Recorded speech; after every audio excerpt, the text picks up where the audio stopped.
So let's put this all together, and we're going to solve these and go through the steps along the way. They don't actually ask for the answer, they just want to know the steps, which sometimes makes it a little more difficult. So we always start with direct substitution when we try a limit algebraically, so it's always going to be a first. So we're going to have 3 times negative 2 plus 2 over negative 2 squared plus 11 times negative 2 plus 18. So that's going to be negative 6 plus 2 over 4 minus 22 plus 18, which is negative 4 over 0.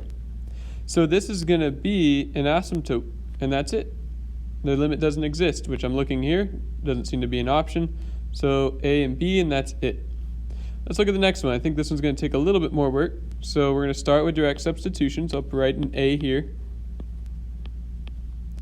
So I'll have 3 squared minus 9 times 3 plus 18 over 3 minus 3. And that's going to equal 9 minus 27 plus 18 over 0. 9 minus 27 is negative 18 plus 18 is 0 over 0. So we run into an indeterminate form. So what do we do in that situation? Well, let's try factoring. So x squared minus 9x plus 18 over x minus 3. We're going to go ahead and try factoring now. So this equals what multiplies to 18 and adds to negative 9?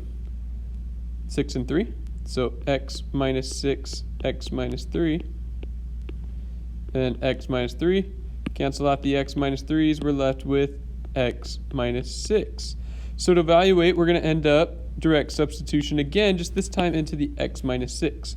So the limit as x approaches 3 of g of x equals 3 minus 6, which is negative 3.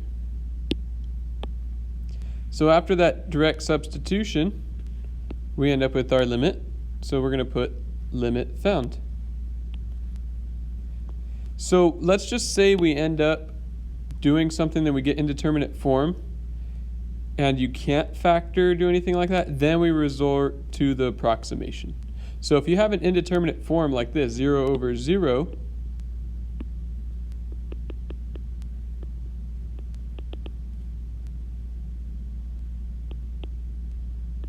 good chance the limit exists. So in which case you go to a table or you go to a graph and approximate that limit if you're not able to factor.